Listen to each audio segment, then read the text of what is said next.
remains sacrosanct. Therefore, we can treat women any way we want. They are, in effect, our slaves. Examine such traditions carefully, and what you discover is that all it means is that one sector of society is privileged in both trivial and far-reaching ways at the expense of the rest. In the more intolerant and authoritarian instances, this immunity clause claims to derive from the very scriptures, which at the same time are supposed to preach human equality in the sight of the Creator. Not for nothing is it said that the devil is adept at quoting the scriptures in his own cause.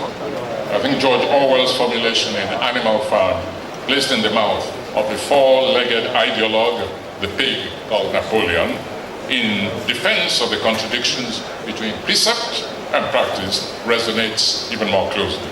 You recall the phrasing, it goes, all animals are created equal, declared the big Napoleon, but some are more equal than others.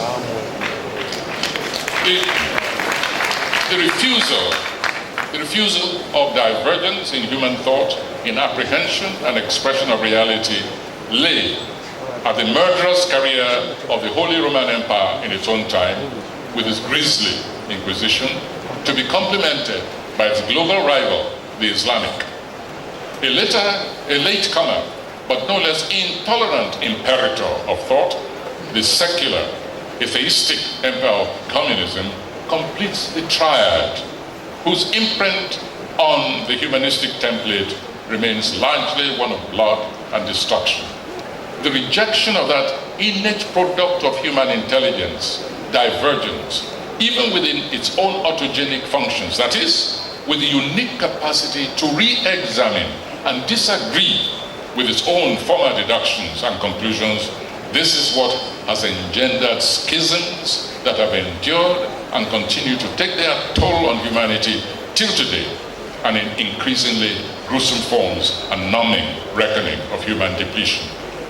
Concerning the theocratic especially, we must again constantly remind ourselves that irreconcilable, sometimes petty disputes over dogma and interpretations take a far greater toll internally, that is, within the belief systems themselves, than even against those declared outsiders, infidels, blasphemers, and enemies of God.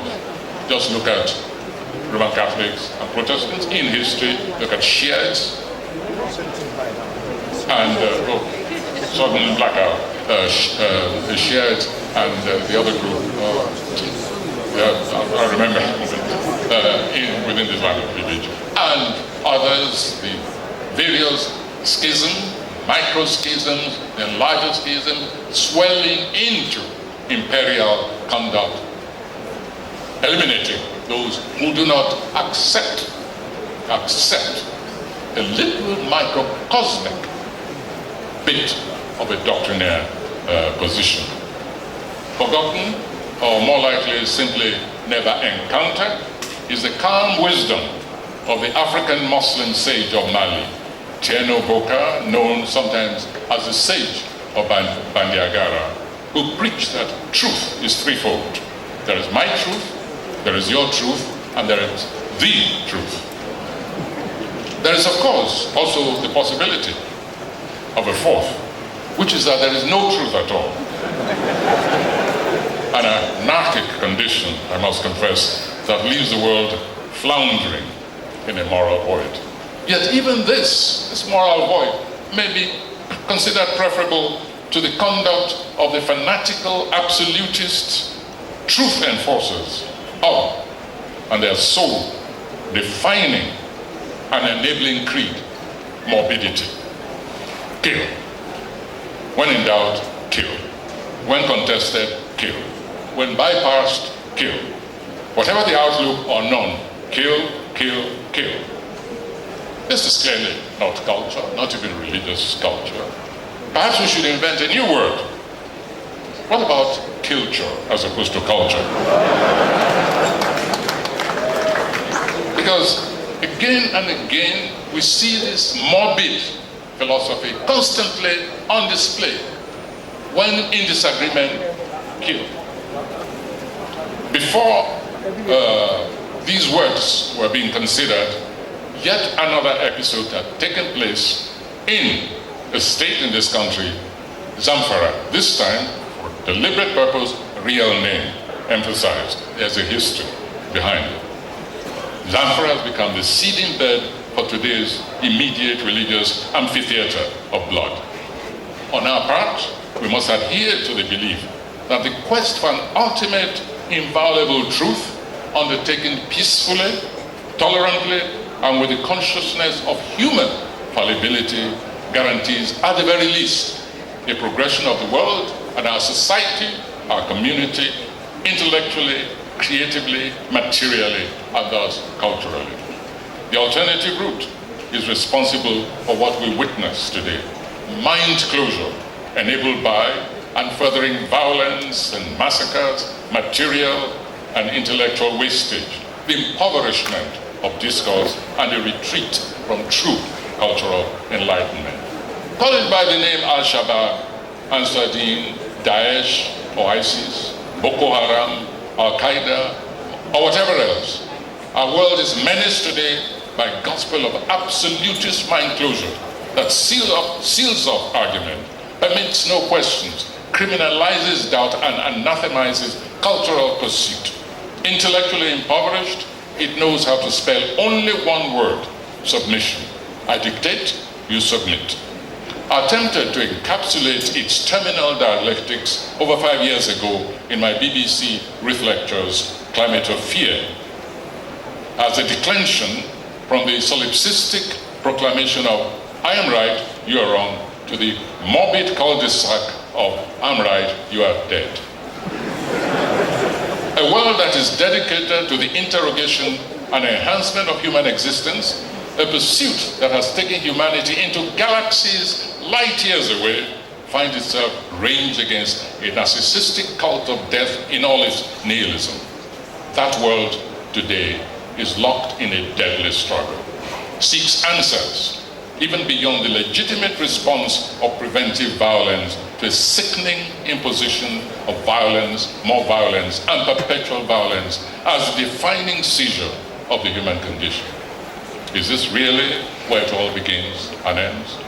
While we continue to look for answers, we shall not stray too far from our central theme, which is culture, and its sometimes ambiguous face, evoked by many sustaining illusions, among which, as I stated, cultural relativism often proves the most seductive. We learn to make the bequest of the past the banquet of the future. Culture, in short, is sustained by heritage. And heritage, we must point out, is not always man-made objects, but involves immaterial knowledge and even the legacy of nature, what we make of the latter. A cave, for instance, is a nature object, inert, impassive, until it is appropriated by humanity and made to serve its purposes. Maybe nothing more than a nursery for growing mushrooms. Or we can make it, in fact, a place of pilgrimage. Someone might decide to establish a shrine in there, and then it becomes part of the cultural artifact of humanity, with the possibility perhaps of dubious rituals such as human sacrifice. But we can also elevate it.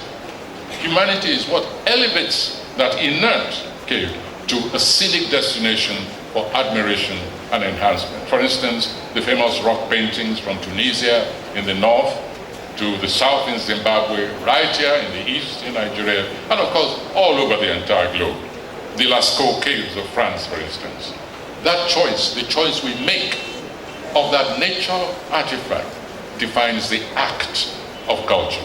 Thus, we can only plead that heritage itself be subject to critical assessment and implant culture like a sturdy tree in the marketplace of human concourse. That choice of a metaphor, the tree, the sturdy tree, leads conveniently into my concluding anecdote from history.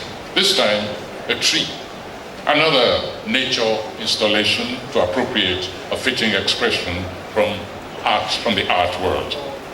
That historic tree of Benin, which I have in mind, became not just a cultural symbol, but a process of recovery and cultural empowerment that resides in the community will.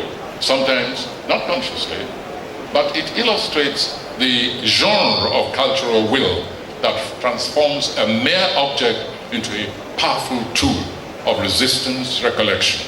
Makes us ask the question, who are we? And then answers it at the same time, are people of history. Then generation after generation, that once inert object becomes a communal source of revitalization, sometimes even utilitarian, protected, revered, until it is menaced, degraded, or abused. The anecdote that springs to mind relates to this very environment, Benin, and her history. We must go back a century. Here goes. With that habitual insouciance that comes with a luscious contract to build a flyover, a highway, a bridge, or a factory, a British construction firm once moved into this, to them, alien environment, and they began to level everything within sight. Alas, in this instance, the company failed to reckon with one nondescript tree with gnarled roots and branches, an overgrown head looking as if it's in dire need of the services of a cosmic hairdresser. Never mind that, to all appearances, that tree appeared to exist solely for its generous shade and the permissive base that served as a makeshift market. The Britishers soon learned that even if where they came from, a rose is a mere rose, is a rose by any other name, that in some parts of their possessions, a tree, is a spirit, his ancestor, his guardian, his deity, his shrine, his community, his cultural recollection and reservoir, etc., etc. Touch a hair of its head, and well, pardon me, I simply read you that short extract from the archives on that incident, the felling of the tree of Emoton in the history-laden city, Benin, known to them as the city of blood, but we know that Benin is home and origin of some of the most famous bronze sculptures known to civilization. So here goes the story and the aftermath of the felling of that tree. Some of you, a few of you I think, may remember the history. In 1951, the British colonial administration officials injected the tree with poison chemicals and uprooted it. This action almost led to a violent mass reaction, after which the 37th Oba of Benin, Akenzo II, 1933 to 78, vehemently protested the destruction of the Emoton shrine. This tree had been there since the 15th century. Consequently, the colonialists acceded to the request for a replacement. How do you replace a tree like that? Well, in the end, a life-size statue was cast by a Mr. J.A. Danforth in London from a clay maquette modeled by Enomayo, a professional bronze caster from Igun, Eronwa. The new Emoton statue was unveiled amid pomp and pageantry by the Oba of Benin, Akenzo II, on March 20, 1954. Well, it wasn't quite the tree, but at least it was acknowledgement of the significance and the crucial existence of that tree to the Benin people. Now, when the Taliban invaded Afghanistan, their first destination was the giant statue of Buddha, which they proceeded to dynamite, pronouncing it impious cultural excrescence on the landscape of God. They are even more vicious offspring, the Daesh, wrongly called a state. It's not a state, it's not an Islamic state or anything. They have since surpassed this act of cultural and religious contempt by destroying the ancient city of Nimrod, literally smashing it to pieces in the attempt to eradicate all traces of that civilization for all time. What, I ask once more, is the difference between these neo-barbarians called Daesh and the clerics of Umuanse, who arrogantly surge out from time to time to incite their followers to destroy precipitates of the spirituality of the people within this nation? Have they invited objective assessors to investigate it? I ask once again, if any unseemly anti-human practices are conducted in those shrines? Or are they simply presumed on the hearsay of their fellow Christians and Muslims that these are necessarily mini Okija shrines scattered around the landscape? Have they invited experts from the Nigerian Museum to visit and assess if there are objects worth preserving or not? This holy rage at the very presence of the past is a crime by atavistic forces against culture and heritage. A barbaric manifestation of arrogance that eventually produces malignant offshoots like Boko Haram across religious lines.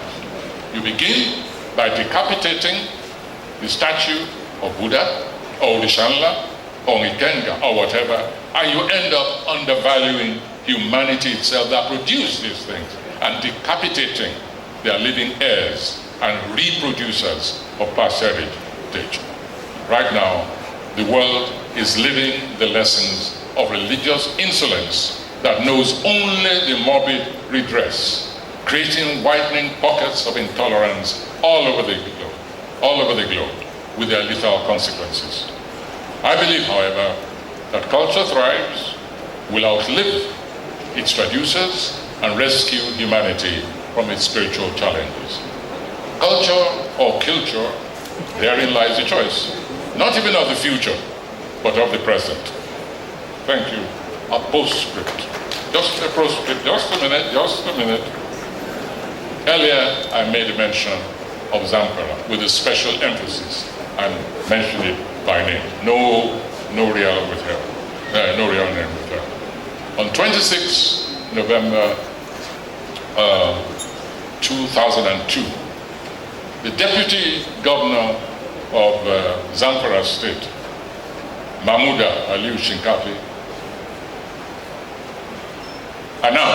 made a proclamation regarding a citizen of this nation, one Isioma Daniel, who had said of a beauty contest that if the Prophet Muhammad were alive, he would have picked one of the contestants as a wife.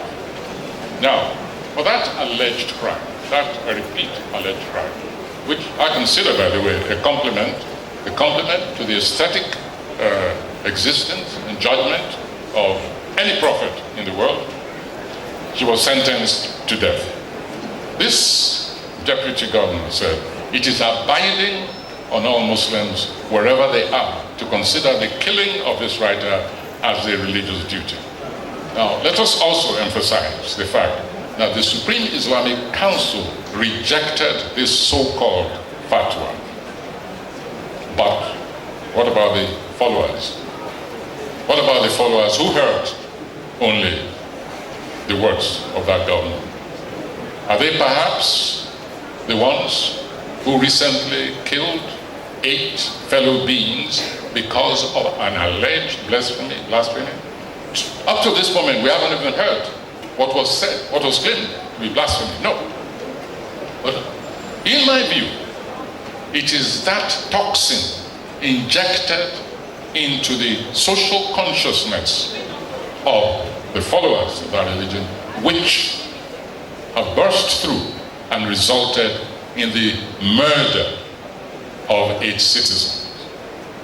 Is there something called vicarious guilt or not?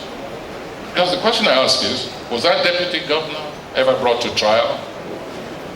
Was his boss, Ahmed Yerima, who arrived from travel and reinforced that fatwa, re-emphasized it, said, yes, that girl must be killed. When we have people like that, people like those running and loose around without being made to pay restitution for incitement to murder under the banner of cultural relativism, should we be surprised or start shouting alarm and condemning some stupid youngsters who took the law into their own hands and killed, burnt 8 people alive who were not even part of the original scenario. I call them stupid and a disgrace to their school. Abdul Gusau Polytechnic, I say they're stupid and a disgrace to learning anywhere, because even a child who lives in a community must understand that if you want to create a fight, a serious fight between 2 people, just say that individual whom you are targeting has abused your mother. It's as elementary as that. Say, oh yeah, you abused my grandfather. So these must be idiots being trained in that school. But who's the master teacher?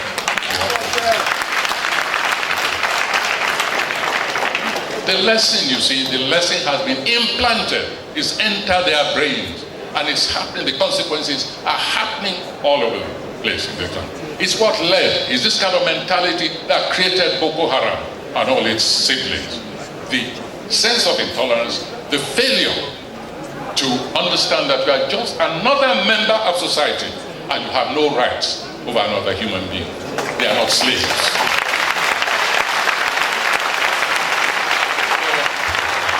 My view is that we can complain, we can protest, we can condemn as much as we want, until those who are guilty even of vicarious liability when a murder is committed are brought to book and made to apologize to the whole nation and do penance.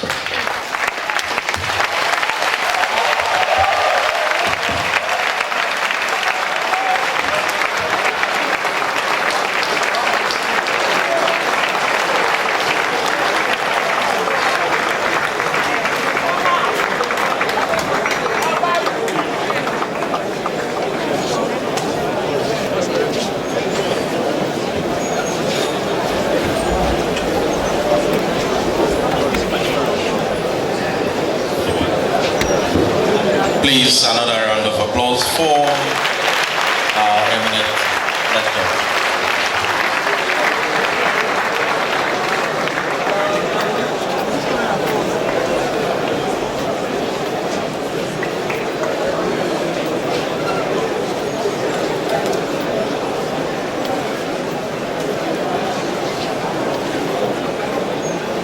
The Dean of Students, please, you continue from this. Distinguished eminent lecturer, the chairman, sir, distinguished ladies and gentlemen, we now humbly invite the representative of the Honorable Minister of Education for the goodwill message. And thereafter, please, you can prepare your questions so that the eminent lecturer will also respond.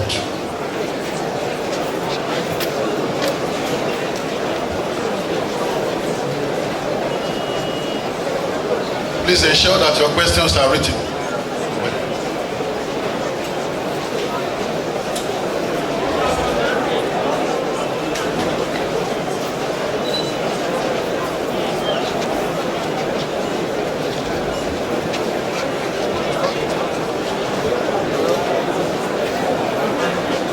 Our eminent lecturer, Professor Oleshoyinka, the Vice Chancellor, I stand on the existing protocol, ladies and gentlemen. I was asked to give a goodwill message, although the minister did not permit me to bring a written speech. So, but I want to assure you of the goodwill of the Minister of Education, Adamu, and the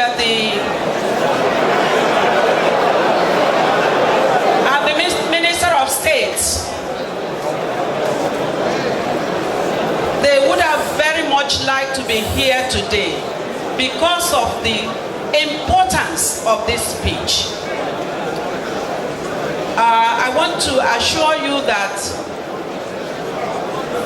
the Ministry of Education is also very much interested in the renewal of culture. And that's why you see we have the civic education and national values entrenched back in the school system. because of the importance of what we are talking about today. So, without wasting much time, I want to congratulate the eminent speaker today for the importance, for bringing to the forefront the importance of renewing our culture. And this starts from the cradle, even in the education system. I want to thank you all today for this occasion. And the ministers of education are very much happy that this has happened today. Thank you so much. Thank you so much. Thank you. Thank you. When I invite Mrs. Madeleine Umona, who is the representative of the Honorable Minister of Information and Culture, Alhaji Lai Mohammed.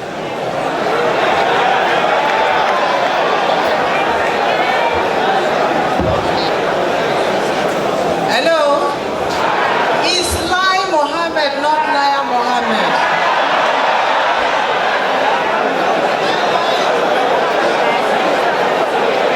Okay, thank you very much. May I have the audience, please? The Vice Chancellor of the University of Benin, our erudite lecturer, Professor Wole Sheika, distinguished ladies and gentlemen, may I permit me to stand on the existing protocol, please? I want to apologize on the behalf of the Honorable Minister of Information, who is unavoidably absent.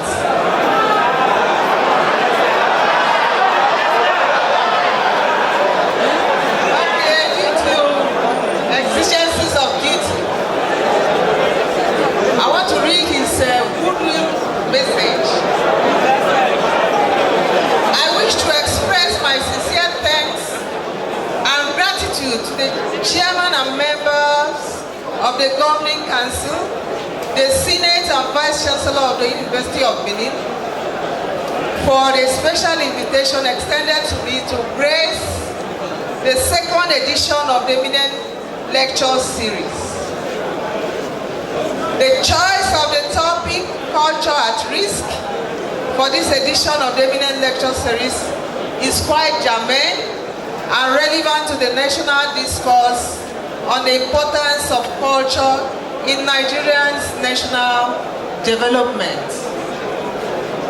I'm particularly pleased with the selection of the Nobel laureate, Professor Wole Sheika, one of Africa's greatest writers, one of the continent's most imaginative advocates of native culture and foremost prominent of cultural revival, cultural recollection, and cultural security as the guest lecturer. There is no better intellectual sufficiently competent enough to have discussed the aforementioned topic other than the erudite scholar and distinguished Nobel laureates. I commend the organizers for choosing wisely and choosing correctly. It is also pertinent to note the choice of the topic, Culture at Risk, by the organizers. This resonates the pride of place the Benin Kingdom occupies in the drive to strengthen and foster the tradition and cultural heritage of our people. These two must be commended. From the perspective of my ministry, the Ministry of Information, Culture and National Orientation, a people's culture is undeniable, their identity. It is simply everything about people's life and existence. It is a complex mix which includes their knowledge, belief, arts, moral, culture, and values in every society. The absence of culture, therefore, signifies sadly the non-existence of a people. There is an inseparable nexus between a people or society and their culture. In the context of Nigeria, we are enormously blessed with a history of rich culture and tradition expressed in our arts, artifacts, folklore, dance, traditional language, customs, beliefs, and values. These have, however, been under assault and persistent eroded since the pre-colonial times, leading to the establishment of an identity crisis for which we are. In the face of these challenges, the culture of our people have remained resilient. Before I conclude this address, permit me to use this opportunity to appeal to the political class and the electorate in Edo State to ensure that the forthcoming September 10th election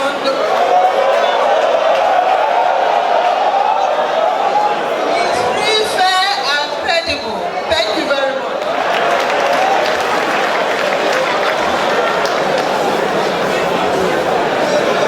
Thank you very much. We are indeed very grateful.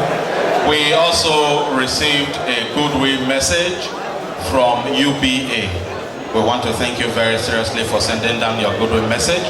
From Lapo Microfinance, we also want to appreciate you for sending down your goodwill message. Thank you very much for all those that have sent in questions. Because of time constraints connected with flights and how long you've been here, please take down this email box address for those that have questions, which will be processed later. The box address is DVC, that is DVC, Falodun, FALODUN, art, uniben.edu. I take that again, DVC Falodun at uniben.edu. So if you have any question, either the one you've sent already or you intended to send, you can process the question to that email box and it will be attended to in due course, because we know you'll be quite patient. And so on that note, we will do the presentation now of gifts to a very distinguished lecturer of today. And then after that, we take the vote of thanks. So we now respectfully invite our fellow alumnus of Leeds University, who today is presiding as our Vice Chancellor of the University of Benin, Professor, our own engineer, F.O. or Rumense, FNSE, fellow Nigerian Society of Engineers, to do the presentation to our distinguished guest speaker of today.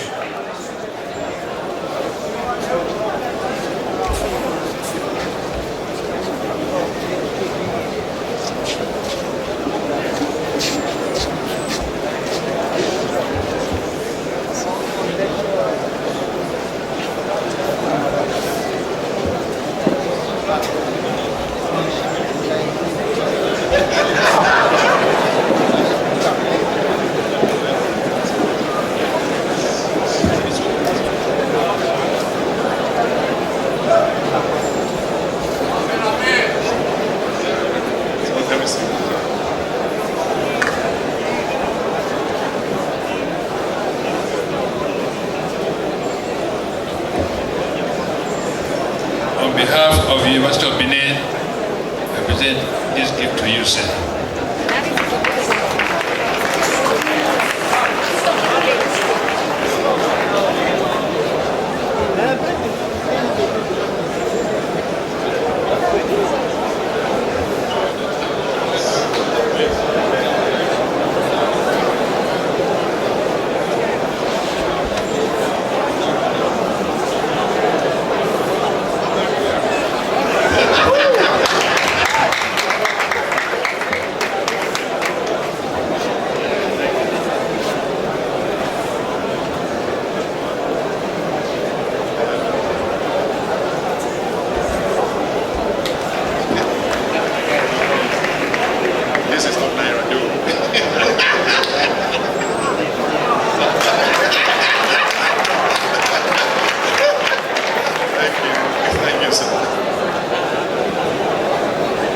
So we now invite the Dean of Students and a member of the organizing committee, Professor O.B.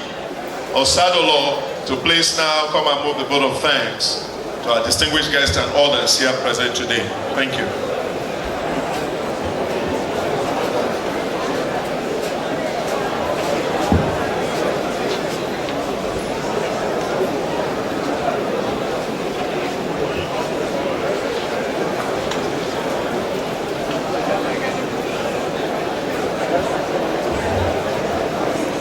The chairman and our vice chancellor, engineer Professor FFO Romesi, the eminent lecturer, Professor Wole Soyinka, representatives of the Minister of Education and the Minister of Information and Culture, principal officers of the university, former vice chancellors, visiting vice chancellors, deans, provosts, deans and directors, and heads of department, professors, distinguished ladies and gentlemen. You agree with me that the University of Benin, even as I give this vote of thanks, is still standing still for this eminent lecturer, the great son of Africa.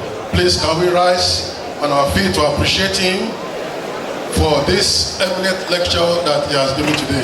Please let's put our hands together wherever you are on your feet to appreciate him for the lecture he has given today. Thank you so much. Thank you. Thank you. So I want to appreciate you because we know and we believe very strongly that you are one of the continent's most imaginative advocates of native culture, as well as of the human social order that it embraces. That is why today we've had this wonderful opportunity to listen to you as you have given this eminent lecture on culture at risk. I can assure you that all over the world you have done this university proud. You've done our nation proud, and of course, the host community, Benin, you have also done us proud. We thank you, sir, for coming and honoring our invitation. We also want to appreciate your wife who has come with you. We do know from what we read in the papers and also on the internet that, of course, your success is also greatly linked to your wife. We thank you, ma'am, for coming. We want to thank the honorable ministers for education, information and culture for sending their representatives to this eminent lecture. Of course, what is important for us here and the message to Abuja is that what is happening today is the Vice Chancellor's initiative of the University of Benin. Please let's put our hands together to appreciate our Vice Chancellor for his initiative. This eminent lecture series is part of the Vice Chancellor's initiative. We also have the University of Benin Annual Research Day, which is also the Vice Chancellor's initiative. We also have the Academia Industry Interface, which is also his initiative. And of course, we also have the Doctoral Colloquium, which is also the Vice Chancellor's initiative. The first that we had this year was delivered by Professor Ram of the University College London on drug discovery. We want to appreciate members of the Governing Council of this university for their support to the management of this institution. We also want to appreciate our Provost, Professor V.R. Yahweh, other deans and directors. We want to appreciate our special guests that have honored this invitation to be here today. We want to also appreciate you, particularly the University of Benin, that has been able to send ambassadors to other universities. It will interest our eminent lecturer and the representatives of the Ministers of Education, Information and Culture that University of Benin has produced the Vice Chancellor for Michael Okpara University at Umudike, provided the Vice Chancellor for the Federal University of Petroleum Resources at Efuru, provided the Vice Chancellor for the University of Medical Sciences in Ondo, provided the Vice Chancellor for Edo University at Iyamo, and also provided the Vice Chancellor for Tayo Akpata University at Ikadama.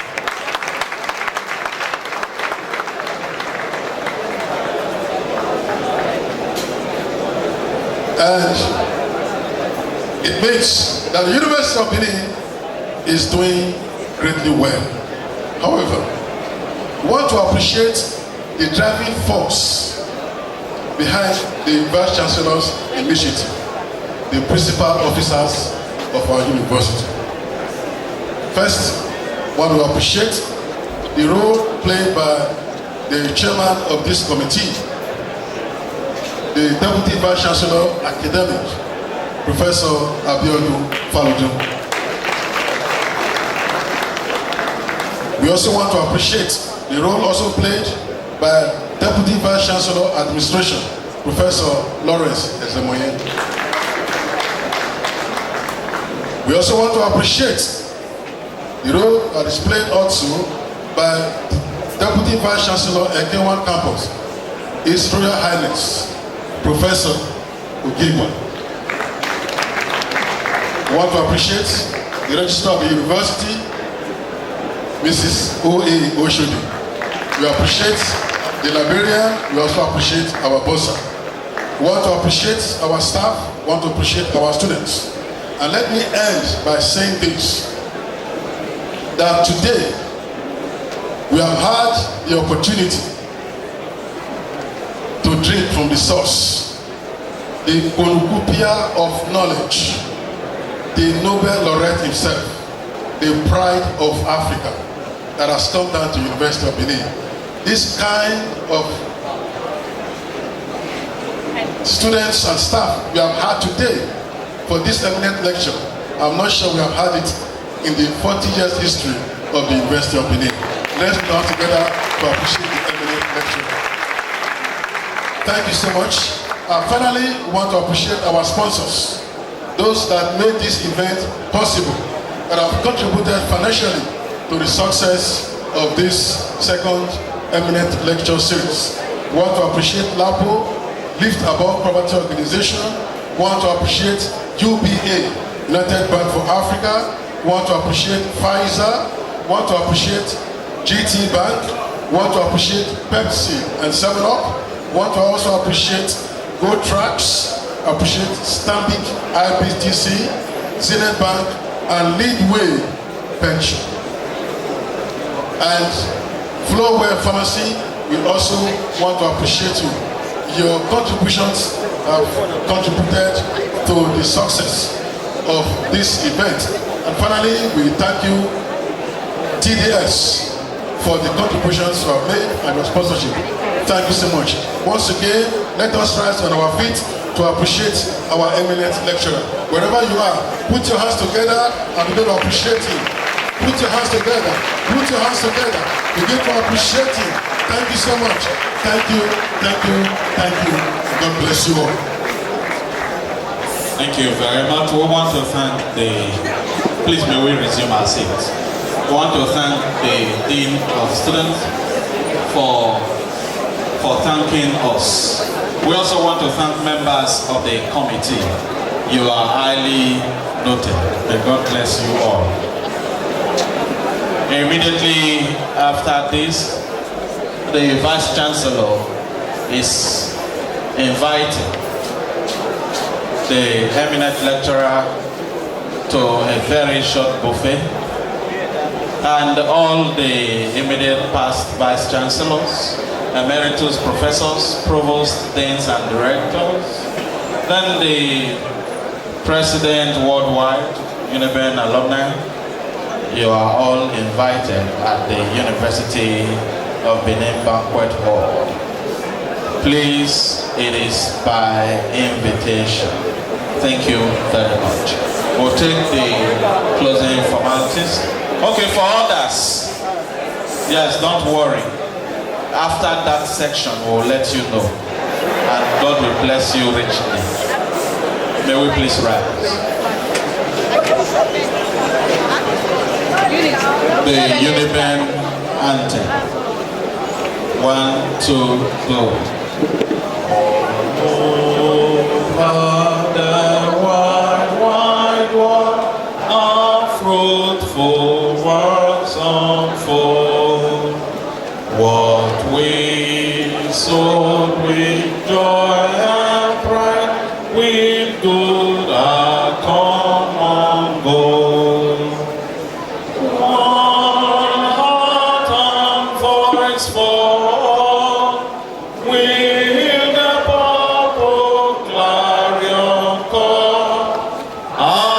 Arise, mighty Uniben, robed in your purple and gold, clad in your fertile green, none left for service untold. Second stanza of the national anthem. 1, 2, go. God of creation, direct our noble cause, guide our leaders right, help our youth the truth to know. In love and honesty to grow, and live in just and true. Great lofty heights attain, to build a nation where peace and justice reign. Thank you very much. Please let's remember where we are. The Vice Chancellor will lead the eminent lecturer out of the auditorium. Please, we'll have a group photograph briefly and then they go out. Thank you.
Thank you very much. F.A. Ken.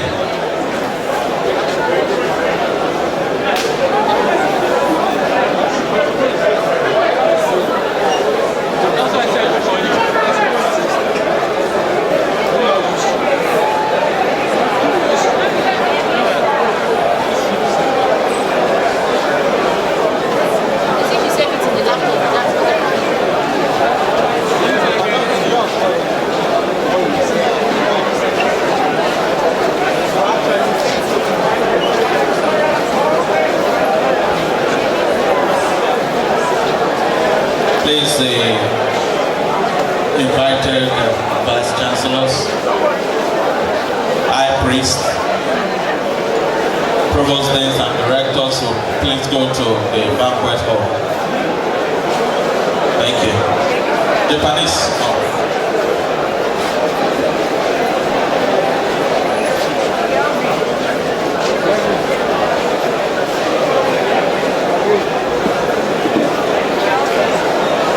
Theater art students, please join the eminent lecturer outside.